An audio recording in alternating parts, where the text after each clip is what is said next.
Husband থাকে যে ওয়াইফের জন্মদিন তো দূরের কথা, নিজেদের অ্যানিভার্সারিটা পর্যন্ত তাদের মনে থাকে না। তো মানে সে আমার জন্মদিন মানে সবকিছুই এত সুন্দর করে মনে রাখে। আচ্ছা, এখন আমি তবু তিশাকে ওই যে বলেন না কি উপহার দিয়েছি, বৈশ্বিক ব্যাপার আমি তেমন কিছু বলছি না, সেটা বলাও ঠিক না। আসলে ফুল আমার খুবই পছন্দ। গুলশানে অনেক সময় দেখা যাচ্ছে বের হলে অনেকে যে ছোট ছোট ফুলের তোড়া সেল করে, তো মাঝে মাঝে আমার নিতে ইচ্ছে করে, দেখলে ভালো লাগে যে নেই। ফুল আসলে মানে যেমন এই ফুলগুলো তেমন কোনো কাজে লাগে না, বাসার সৌন্দর্যের জন্য ব্যবহৃত করা যেতে পারে, কিন্তু আমার ভাল লাগে। ড্রেসিং টেবিলের উপরে দুটো গোলাপ, মানে বাবা বিছানার মধ্যে কিছু গোলাপ, মানে বেশ ভাল লাগে আর কি। ফুল আমার খুবই পছন্দের। তো লাল গোলাপ আমার খুব বেশি ভালো লাগে না, সাদা গোলাপই বেশি ভালো লাগে।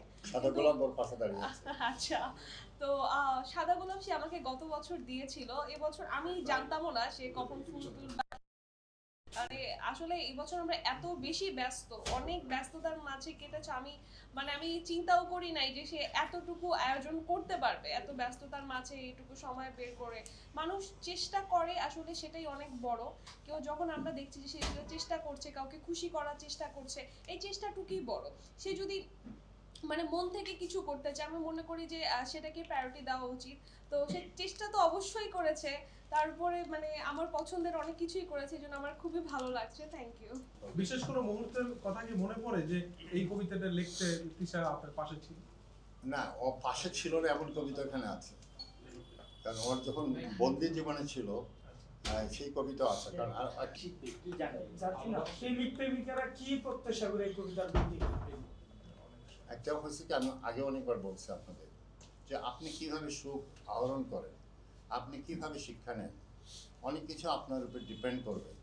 তা আমার এই কবিতার বইটি একটি সুন্দর, আমি বলবো ভালোবাসার প্রেমের কবিতা। প্রেম কিন্তু শাশ্বত এবং পবিত্র, এখানে নোংরামি কিছু নেই। তো এই কবিতার বই এটুকু শেখা যাবে যে কিভাবে প্রেমকে পবিত্র রাখা যায়, কিভাবে প্রেমের প্রতি শ্রদ্ধা বাড়ানো যায়। আসলে আপনি ভালোবাসাকে যেভাবে নিবেন এটা আপনার কাছে ঠিক সেরকম। আমরা অনেক সময় দেখি যে অনেক মানুষ হয়তো দেখা যাচ্ছে যে আমাকে একটু কোয়েশ্চেন করে যে তুমি ওনাকে বিয়ে করেছো কেন, বা মানে ওনার সাথে তুমি কিভাবে এত শান্তিতে আছো। মানুষ অ্যাকচুয়ালি জেলাস ফিল করে, সত্যি কথা বলতে যেটা।